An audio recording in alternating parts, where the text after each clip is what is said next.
Hello and welcome back. This is number 10. Mentally strong couples don't expect the relationship to meet all their needs. 38% of people say that they feel that their partner expects more emotional support than they can give. When you've read the title of today's video, your first response might have been, of course, that makes sense. We can't expect one person to be everything for us. We need friends and family members, we need hobbies, our own interests, our own passions to feel fulfilled. But let's do a little quiz to see if you're relying more on your partner for your emotional needs that might be good for the relationship. Here are 8 statements that you can answer yes or no to, and I will read them right out from Amy Morin's book. This is the book this video series is based on 13 things mentally strong couples don't do. Okay, here's the first statement. Just answer yes or no. I rely on my partner to feel good about myself. Number 2, I feel angry when my partner is not meeting my emotional needs. Number 3, I don't tell my partner clearly what my emotional needs are. Number 4, when my partner doesn't meet my emotional needs, I might give it a meaning like they don't care or they don't love me. 5, I blame my partner when I feel lonely. Maybe not out loud, but in my head. When I'm upset, I think it's my partner's job to help me feel better. I expect my partner to avoid doing things that make me sad or angry or upset. And number 8, as partners, it's our job to keep the other one happy. So just notice to how many of these statements you said yes and use that as food for thought. Some reasons why we often unconsciously expect our partners to meet our needs have to do that we're not even clear ourselves what our emotional needs are, or we don't know exactly what our partner's emotional needs are, or we simply expect our partner to meet too many of these emotional needs. To identify your emotional needs and your partner's emotional needs, here's a list of 10 basic emotional needs based on Willard Harley. I'll read them out from Amy Morin's book again. And out of these 10 top emotional needs, you can perhaps see if you can shorten it down to your 5 top emotional needs. Willard Harley mentions number 1, admiration.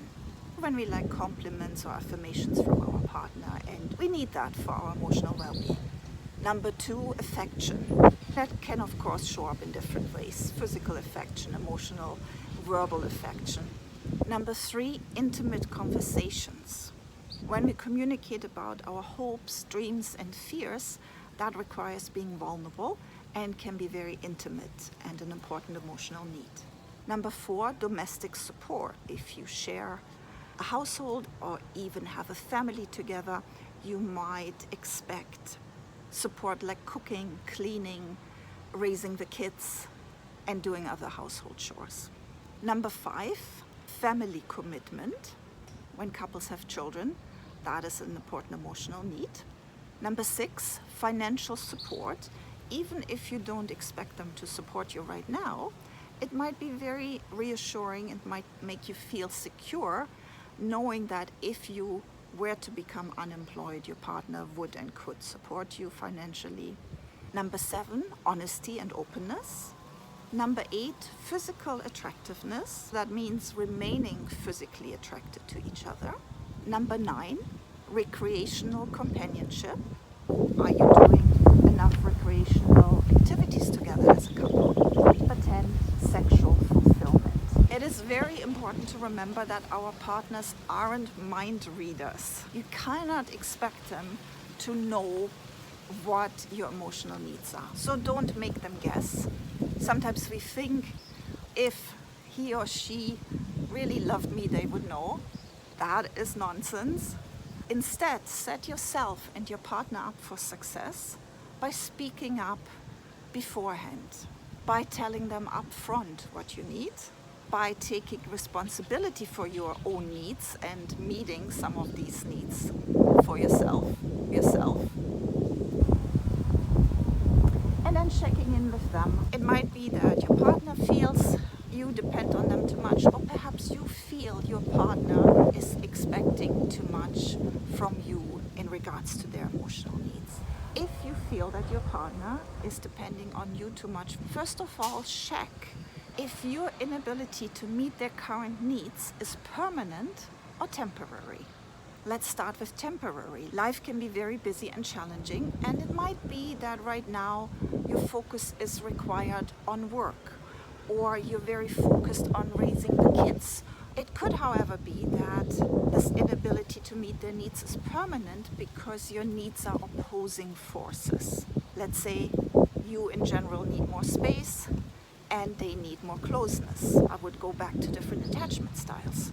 Or they prefer to be home alone, they're more of a homebody, and you really thrive on going out with friends. Or if you both are looking for recreational companionship, it could be that your interests are different. Maybe you like to go hiking and they like to go dancing, or vice versa.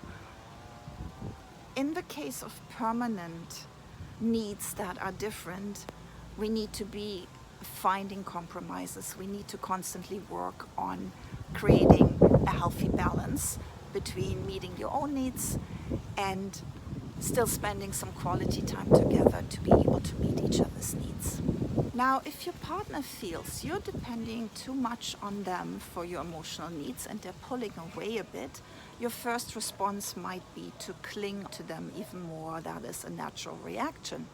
However, make sure that you manage your own fears, your fear of abandonment or loneliness.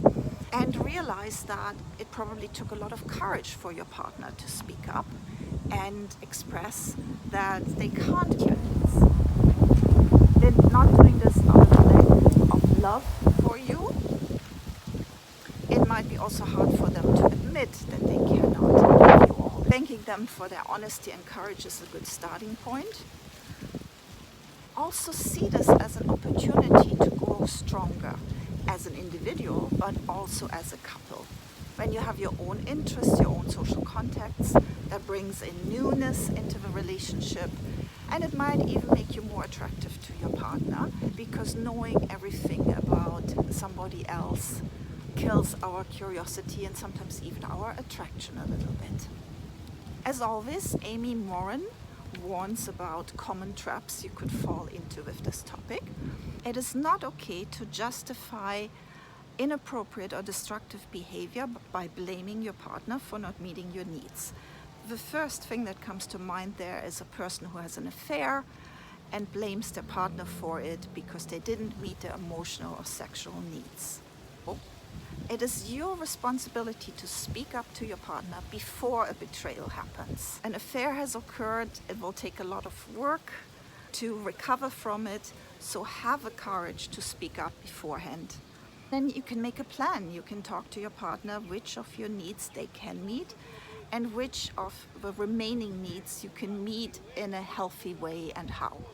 The second trap Amy Morin mentions is when someone is trying to meet all their partner's needs. In that case, you might want to be curious what's going on for you. Are you afraid that you would be unlovable or inadequate if you can't fulfill your partner's needs?